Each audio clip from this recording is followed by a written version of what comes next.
ראש ממשלת בריטניה לשעבר ונציג הרביעייה הבינלאומית בהווה, טוני בלר, אומר בראיון לחדשות 10 שישראל טועה כאשר היא אינה מפרידה בין מצור נשק על עזה לבין סחורות.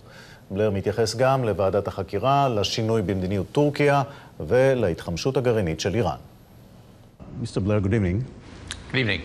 Let me start with your meeting with Prime Minister Netanyahu this morning. Any progress on the inquiry question? I think that there's a continuing discussion about that between the government of Israel, the American government, the United Nations, the Turkish government, and so on. What I'm really focused on is what we now do about Gaza and about the people there.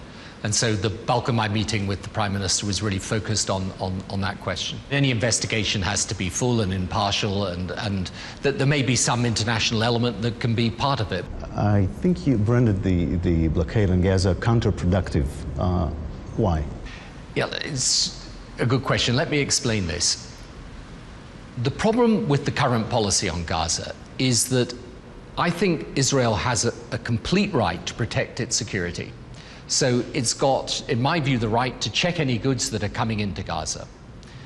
The difficulty is when goods are prevented from coming in that are to do with daily life in Gaza.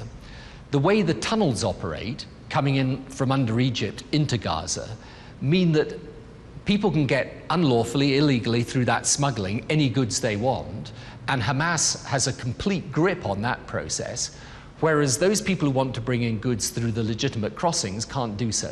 The question is arms. That's Israel's main concern.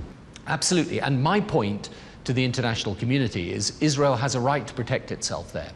You know, there's no question at all. There have been rockets fired from Gaza. There are people in Gaza who want to kill innocent Israelis. So when it comes to security, I am 100% on Israelis' side here.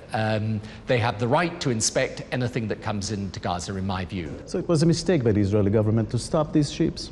No, I understand the issues from the Israeli perspective. The reason why, I mean, obviously when there's a tragic loss of life as there's been, I mean, people will be very angry, and it's not surprising the Turkish government are angry. You can't, you know, you can't misunderstand the reasons for that. Is there a double standard when it comes to Israel? Look, I think there's a failure very often for people to see the Israeli point of view. Have you been talking to the Turks lately? I haven't talked specifically to the Turkish government, although I know very well the Prime Minister there and the President and indeed the Foreign Minister. When you see the shift in Turkish policy, what do you think? I think this is troubling, and I hope one of the things that we can get out of this is to come to a position where it is possible to have some form of rapprochement between Turkey and Israel. I mean, I think it was always an important part of the Middle East that Turkey and Israel had this, one might say, almost unique relationship. And it's been very difficult. Back in 2005, I opened the accession negotiations for Turkey to come into the European Union. I thought it was a serious mistake when Europe started to push Turkey away. I think it would be unfortunate if Turkey's ties with the West started to diminish. Above it all, there's the question of Iran, probably racing towards nuclear weapons. Where's Europe? Iran with a nuclear weapon is not something we should contemplate or allow. And I think the clearer our message on this, the stronger the message, strangely, the less likely we are for a confrontation.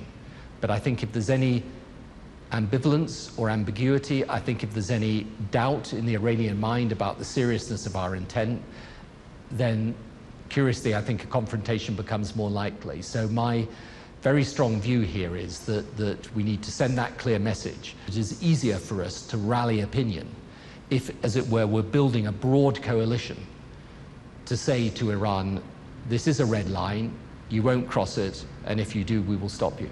Given UK politics, any thoughts of going back to UK politics to lead the Labour Party or something like that? I don't think so, no. I think I've got enough on my plate here. It was a great privilege to lead the Labour Party for 13 years, but I think there's a younger generation now straining at the leash, as I once was. And I know this may sound very odd to people. Most people think I'm a little crazy when I say it, but I actually genuinely believe that it is possible to bring peace here, and it's actually a privilege rather than a frustration to work for it. Tony Blair, thank you very much. Thank you, Jacob. Thank you.